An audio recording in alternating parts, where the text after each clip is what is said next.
We're good to go. Okay. Um, so hello everybody. Good evening, and thank you all for coming today. As you can see, the topic of today's presentation is going to be an accelerating cloud adoption and some best practices.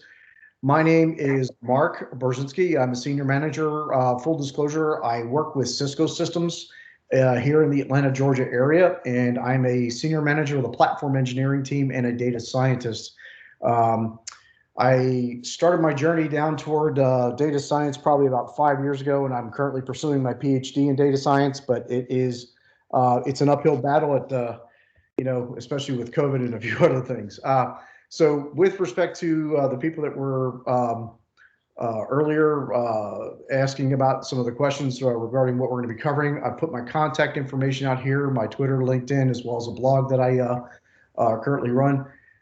Feel free to reach out, ask questions. If there's anything, like I said, that I don't answer here or that I cannot answer here, I will definitely put you in contact with some people that I do know, either in my current company or where else we know. So, any questions or anything before I get started? Okay. So let's see. All right. So today's agenda, like I said, the conversation we're going to start about is we're going to talk about bridging the gap, apps, users, and IT, a multi-cloud architecture, some of the examples of customer engagements, but also application modernization, and what the relevance is to DevOps, especially with respect to the cloud. Okay.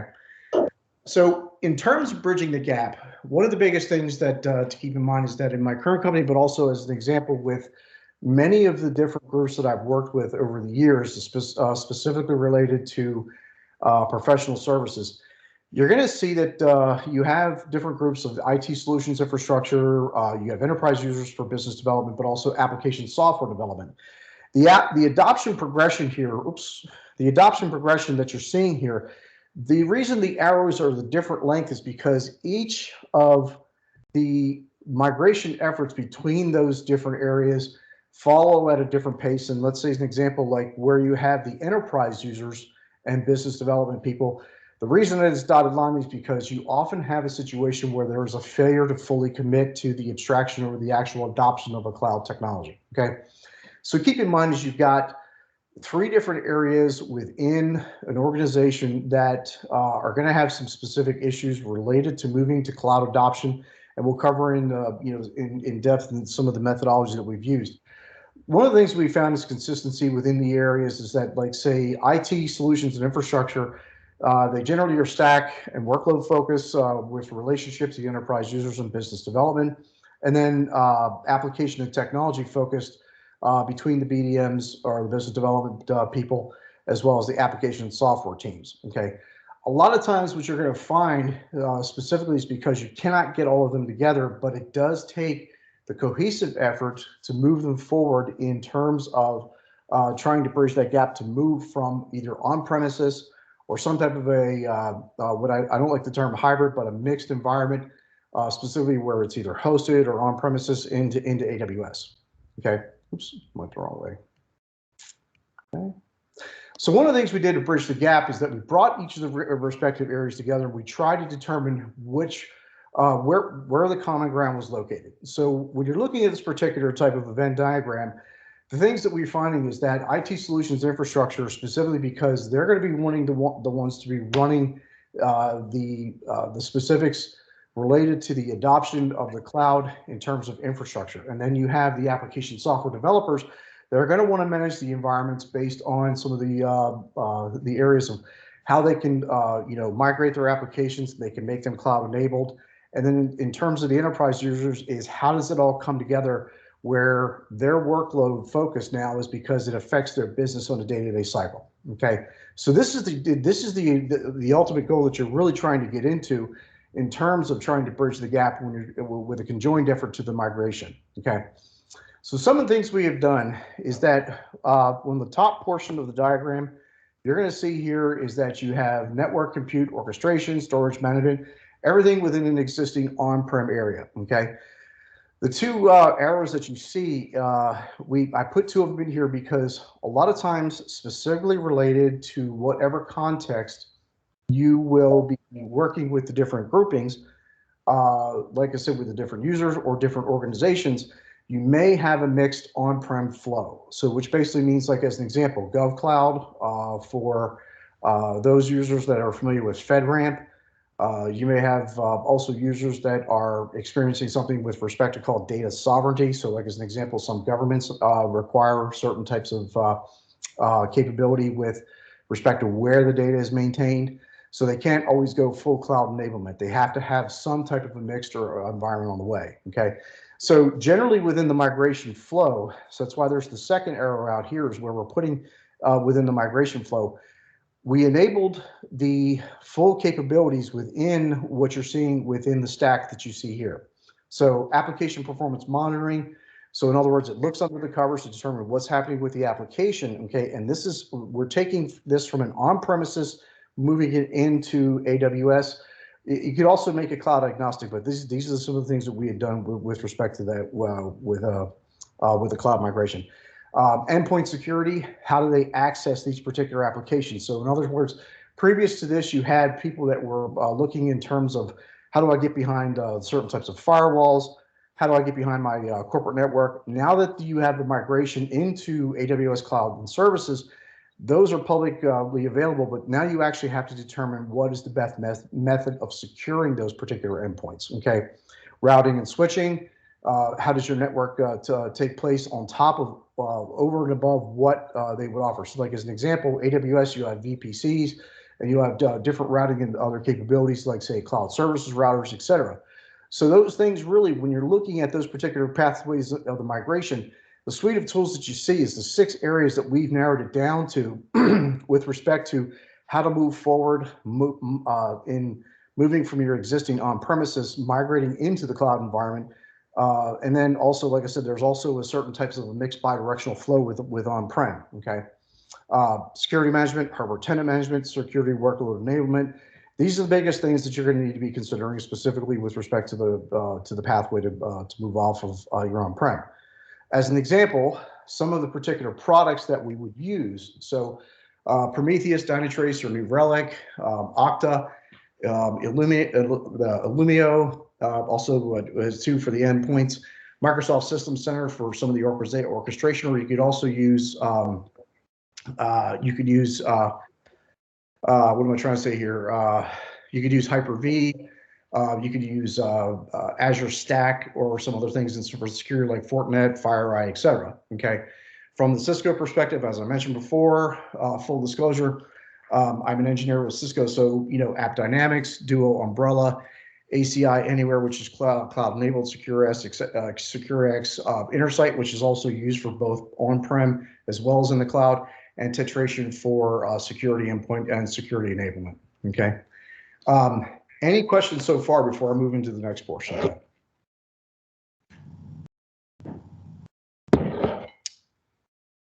Okay. All right, so leveraging the end-to-end architecture. So this is really what it would look like when you're trying to move from place to place. So you're going to build a multi-cloud approach to this. So you have data-driven insights with also policy different types of automations, and I'll go into some of the different technologies and then determine what the use case and your particular target clouds are going to be. Like, so we're showing here that you have different types of cloud services. In the endpoint of this, you're going to be looking at moving it and migrating it to the public cloud. So in other words, the best thing really to do is determine what context and the intent of the insights that you're working with respect to leveraging an end-to-end architecture, okay? So when you're determining where your next pathways are going to go, looking at the tools that are up here at the top, with respect to what I mentioned before about the tetration and or rather endpoint security, and then the security components, the route switch, et cetera. There's different types of architectures and components that are going to be required. This is where you would leverage the end-to-end use case and then migration from one of the cloud to the other, okay? So the approach is really going to be is that you're looking at the different capabilities within your data insights and then the different policy-based and automation engines. So between your day 0 to your day 2, and then migrating to what you would have in terms of your final state that you would approach within AWS. And so you're determining what you would define as the software infrastructure for, let's say, you would do containerization or virtualization, and then the additional use cases. These are the primary use cases that we have found with respect to the cloud migration capabilities. We were trying to make sure that we understood would be the most for moving. Okay, keep in mind, we did this internally at first, but also at the same time, we worked on it with each of the different cloud customers as well. The key factors that we found were mainly, making the applications migrate properly to the cloud. How to do proper container management, because now you had a lot of modularity capabilities. Moving into AWS for the specific services. So keep in mind is that the reason that we're targeting AWS is we can answer specific questions about what's going to happen in those contexts, but each of the clouds treats these different areas differently. So as an example, how communication is handled, how virtual networking is handled, how a few other things. So they're all handled differently between AWS, Azure, as well as GCP, Oracle Cloud, or IBM Cloud. None of it is exactly, I mean, the concepts are the same, but none of them are exactly managed in the same context. Okay, any questions so far?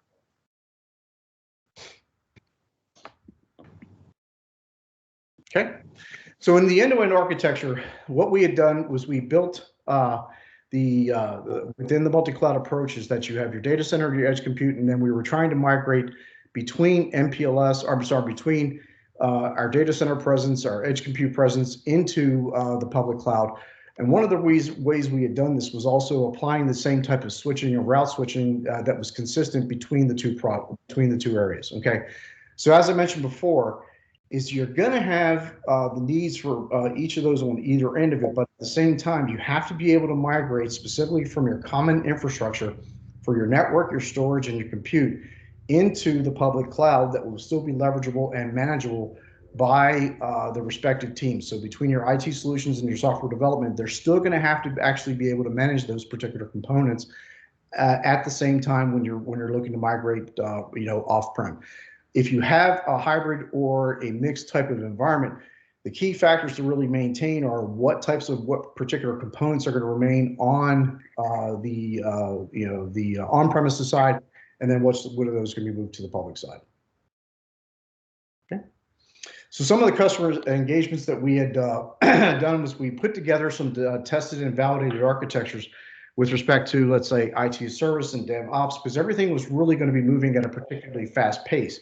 So when we put together the specific architectures, and then one of the key factors that we found in the end was that the cloud governance was one of the bigger, was one of the larger, more challenging particular items, because then now you have the capability of expanding what you're doing within your data centers, but at the same time, you can also ad hoc grow your environments. Okay, the term of basically cloud governance really comes into play specifically around making sure that you have the proper controls and the proper audit capabilities within the environments when you're planning and doing migration. Okay, application performance and optimization is something that you're really going to have to consider based upon whether it's going to be a cloud technology. So, like as an example, with AWS, you can have EC2, you can have Lambda, you can have RDS for your databases, but you can also have different other areas. Like I said, and there's a plethora of different things that you can do to leverage what you can do for which you can work with application performance.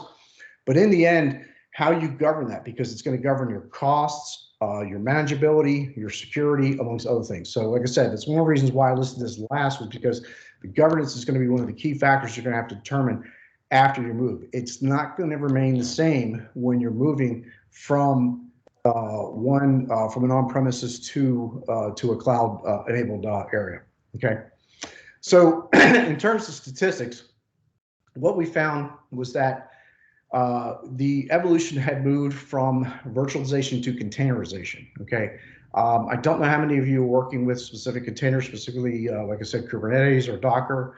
KVM also has the capabilities to also have different zones and containers. You have LXC as another one, but also at the same time, the statistics that you're seeing are showing that where you have a decrease in your bare metal servers and your virtual machine capabilities, but you have a significant increase in your containerizations. Okay, keep in mind is that containerization doesn't always occur natively. A lot of the things that you're going to find specifically related when it comes to AWS is that the sizing and how you actually manage those particular containers is going to be a bit different than what you were doing back on your on-premises or your local data center. Okay. So some of the specific use cases in the flow. So we had done the assessments and the analysis, migrations, deployments, security, but also the monitor and optimization, which did reside within the cloud governance. Okay, so I can provide you some of these examples with I'll have to cleanse some of these particular areas, but at the same time, when you're looking at some of the different customer engagements, these are the primary areas where we found were with respect to the use cases that we would find, like in the particular flow of how they would work between migrating from on-prem to a cloud development. Okay.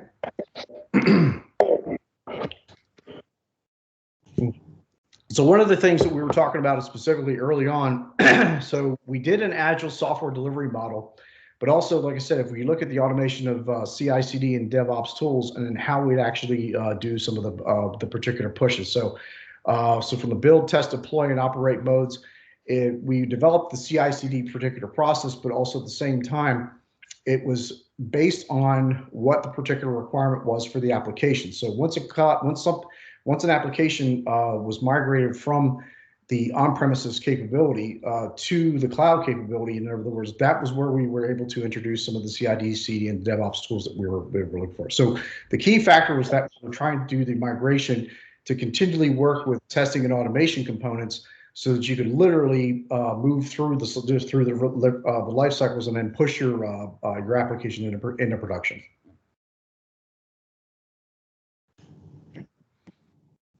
So some of the other customer engagement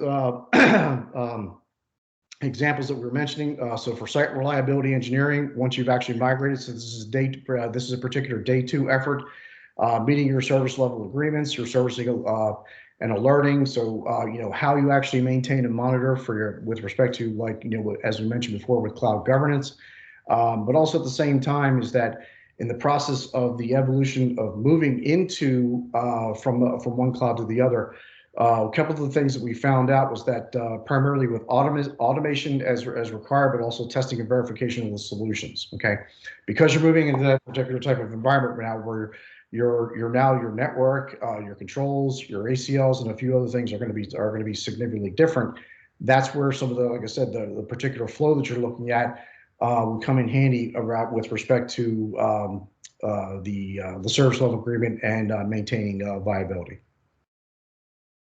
Okay, so the hybrid cloud approach, like I said, basically we were just talking to you. I was just talking about, like, some of the service capabilities, but these are some of the different areas with respect to some of the customer use cases that we would do to accelerate into the cloud environments. And then one of the things that, like I said, as I mentioned before, is that each of these particular areas with advisory, security, applications, et cetera, management support, these are the major areas that we had to look at prior to the actual migration occurring. So once the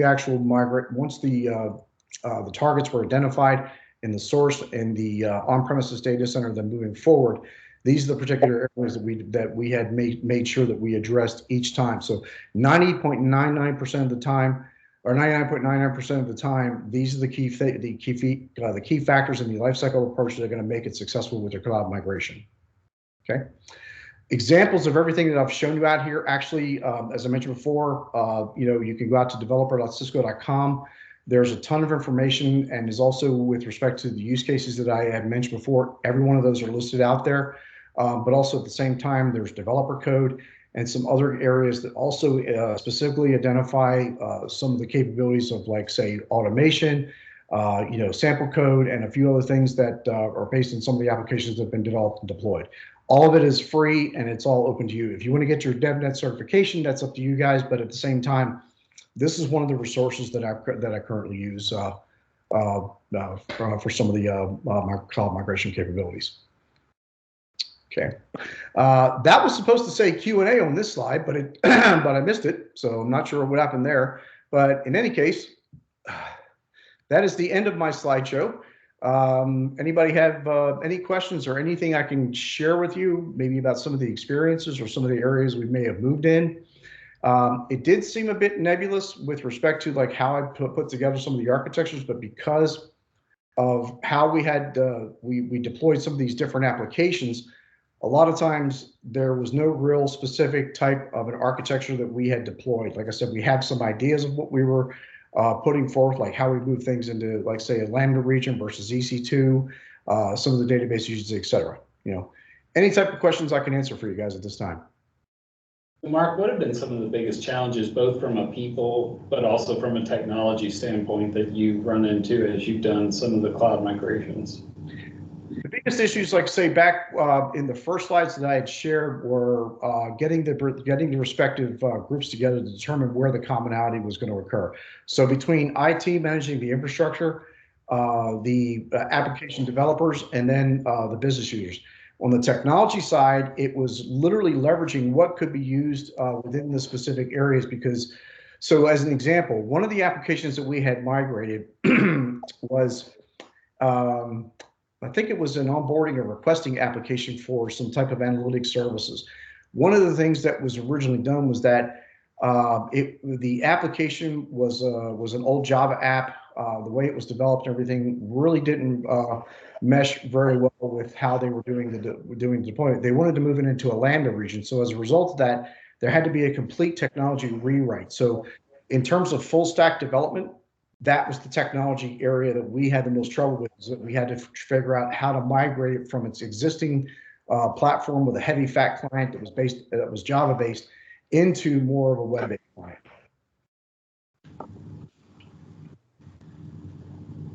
From a people standpoint, I know you said getting the buy-in and things like that, but has there been anything specific that you've done to try to increase getting buy-in? Because I know that sometimes people can be pretty stubborn, whether or not it's people you wanting specific programming languages or people thinking, I don't know. I mean, what have you had to, I guess, face? And I don't know if there's any stories you can share there, just to kind of how you've overcome some things, because we've all run into pretty difficult people when we're difficult personalities, let's say, when we're trying to present. One of the examples that I've mentioned before, so there's an analytics application that we currently are in the process of rewriting. One of the things that had happened was we had to rewrite the front end interface in AngularJS. Okay, the biggest issue that we ran into with the buy-in was that the business development or the business users wanted us to emulate Smartsheet or Excel, and I'm like, we can to a certain degree. The problem is that within the particular types of technologies that you have available, then there are limits. So we basically put it into several Lambda regions for with a cloud front end in AWS. We put the AngularJS application up on the front of it, and then we parked the database on the back end in a Snowflake database repository. Where we closed the gap with respect to the user interface, and specifically wanting the Smartsheet and the Excel experience, we actually went out and bought a third-party app tool called Hands-On Table. And so we had leveraged that, and that runs nicely within that AngularJS and that Lambda region. We've had zero problems with it whatsoever.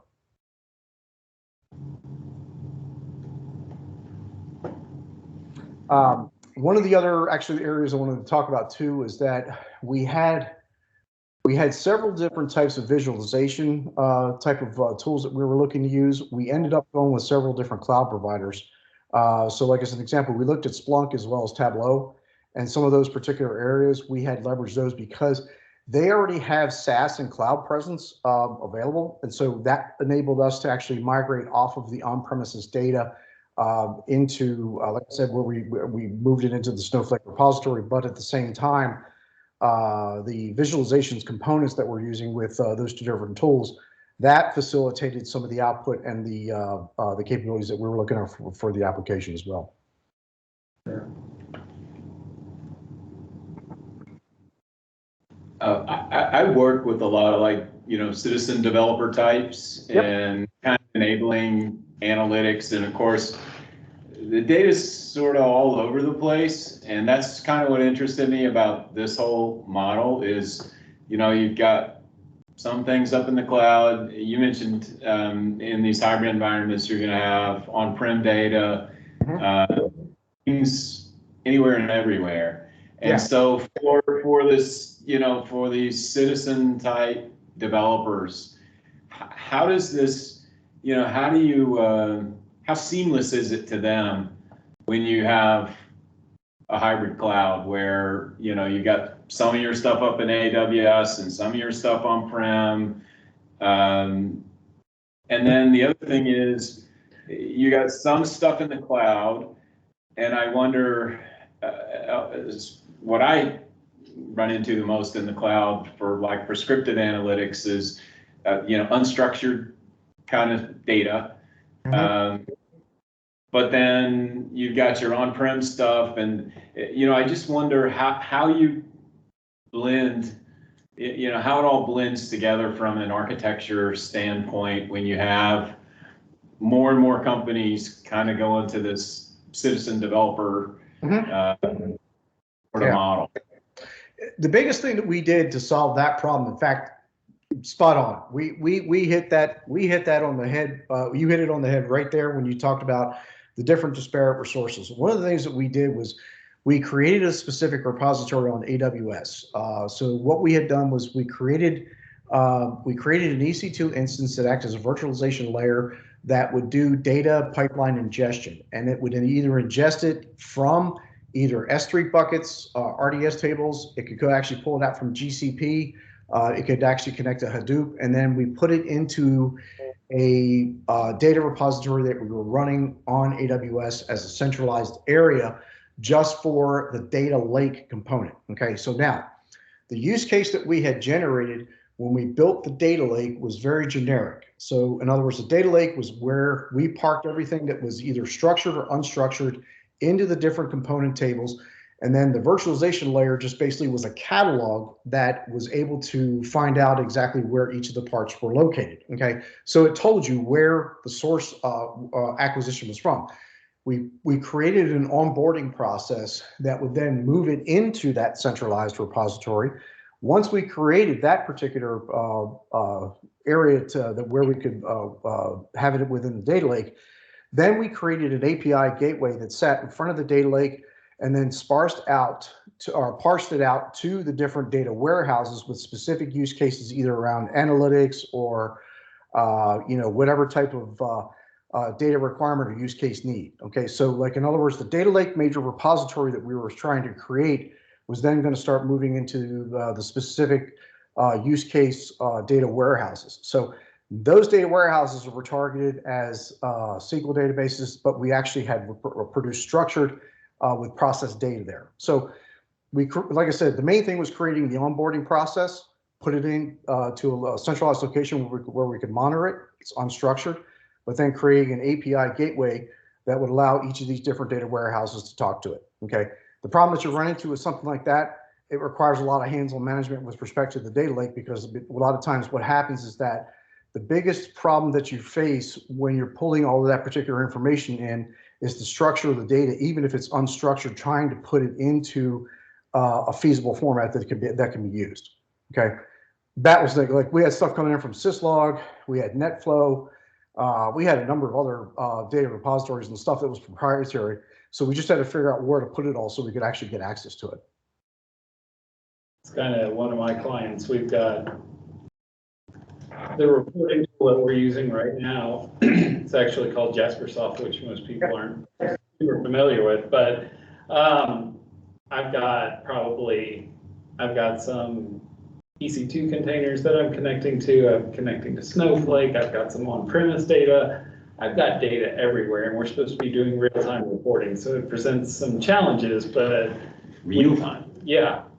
So we don't have the luxury of a data warehouse for what we're doing. It's all used car auction sales data, and it's interesting. But we're a hybrid environment, and we connect all over the place. So. Is there a transformation that you do to any of that? Like that's the other thing I was kind of wondering about is you said I have data every place. Yeah. Well, the data that I might have in my Oracle database might look very different than data that I have in a data lake.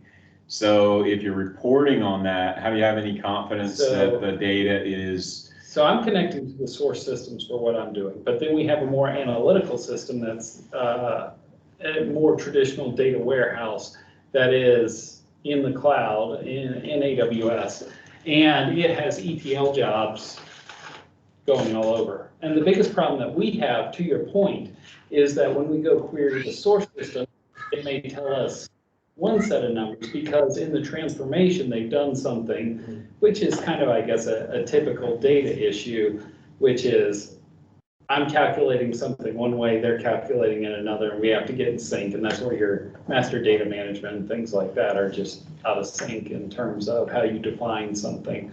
But they're pulling it from all the source systems into the cloud, whereas I'm going to wherever the source system lives. Yeah, one of the things that we had done was that, actually, let me back up a second.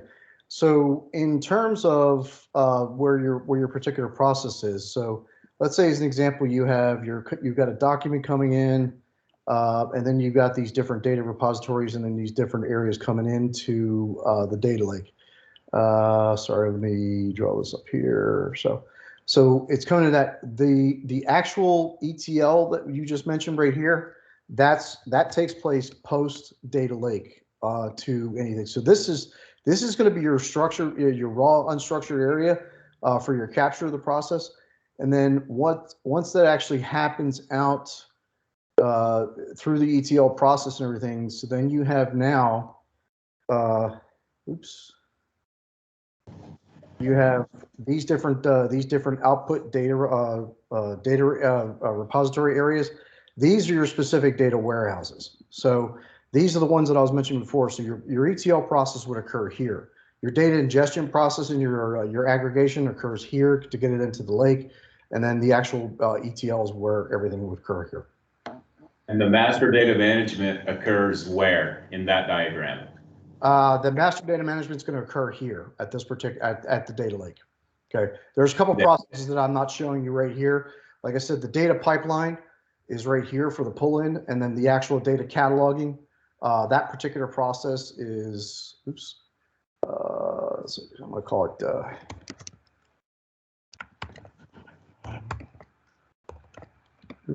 Sorry, can't type today. And management. Never type in your being watched, so. And that occurs here. Okay.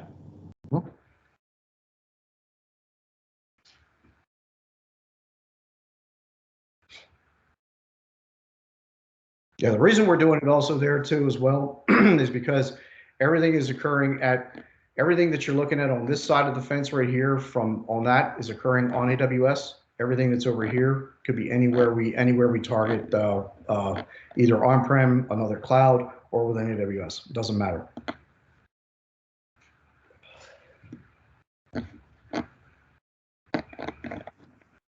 Our environment, that data in the document over there, we've got some in cloud, some on-prem, some. Right.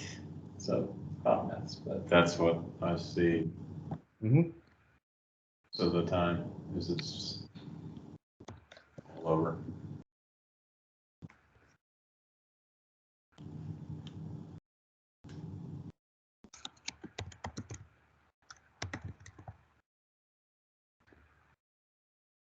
So if it's a citizen developer, like a Tableau guy, he can't hit anything that's not in that's in the AWS data lake. He can only hit stuff that's in the databases that you have on the diagram. Now, is that your rule or? No, I'm just saying, is that how you guys recommend? So this is actually my Tableau right down here. Where's, I'm sorry. So there's a high degree of governance over here on the left side. So like, in other words, the average user that needs this particular, so this output data right here, they can hit this in any way, shape, or form, as long as the connection can support it. So let's say if it's ODBC, JDBC, or whatever the case is, or even if it's a NoSQL database for document, if you're using MongoDB or something, everything that's over here on this side, everything is heavily, heavily controlled through that. Okay, that's how you guys. Okay. Yep. That's how you recommend. Not actually having them hit the data lake itself, but actually run it into those ETL. Yep. Data. It's the ETL output process. We get a lot. Okay, so as a data scientist, one of the things I can tell you for a fact is that when someone wants to try, when you get a data scientist and they say they're getting processed data, which is sitting over here, the most that we would do is in the catalog management process and the ETL, we show them how the data is transformed and how the output occurs. So we tell them that, but we don't give them access to the source lake, to the source data lake. It's not even possible. The reason being is because everything that you have in terms of governance, in terms of like corruptible data, data integrity, everything's going to take place over on this particular side. The outputs, if they don't agree with how we're doing it here, then what would happen in that particular context is then a secondary repository would be then created. So in other words, you can create and destroy these things as you need, as you see fit. So you can make them local. We got one guy who loves to download stuff to his laptop. Like I said, we just gave him the capabilities. So what we did was we made a data replication for him, and then he's able to pull it down and basically do whatever he wants to do. But he cannot see what's here, and he cannot modify what occurs here. Okay.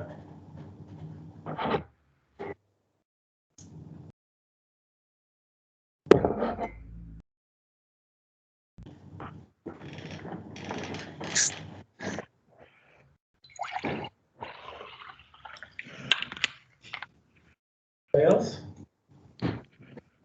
Actually, I have a question.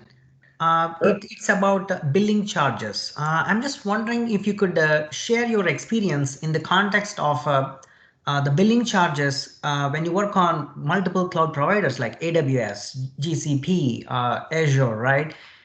Any observation that you have, let's say if it's EC2 or S3, what is the almost equivalent in each of those cloud providers, right?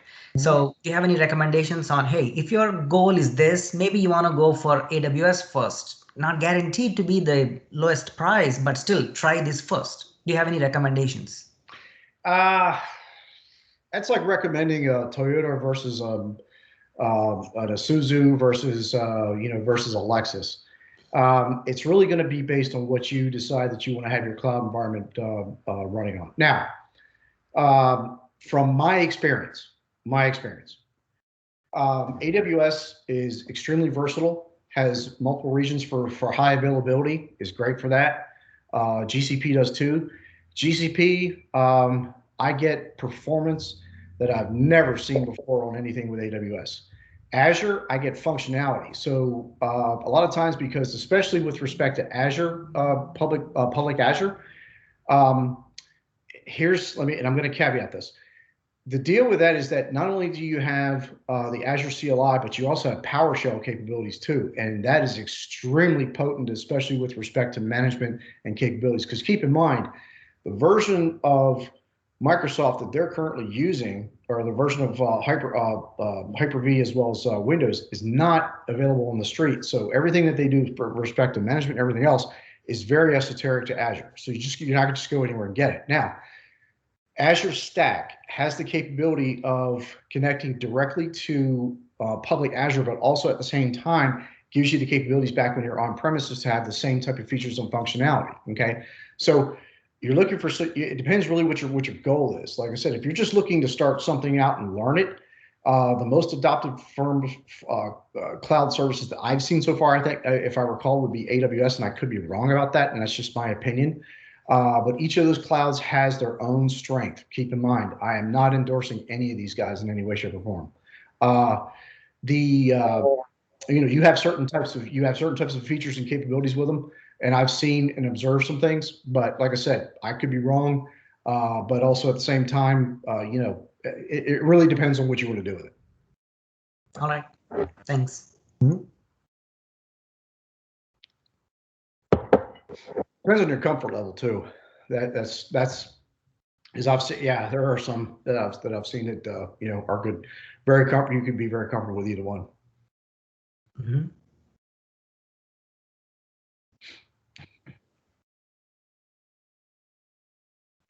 Any other questions? Yeah, cool. I appreciate it. Thank you for your time and everything. And anybody else got anything else? Yeah, I'll put my I'm gonna put my contact information up here one more time so that way everybody oops. So if you guys have any questions, like I said, feel free to reach out.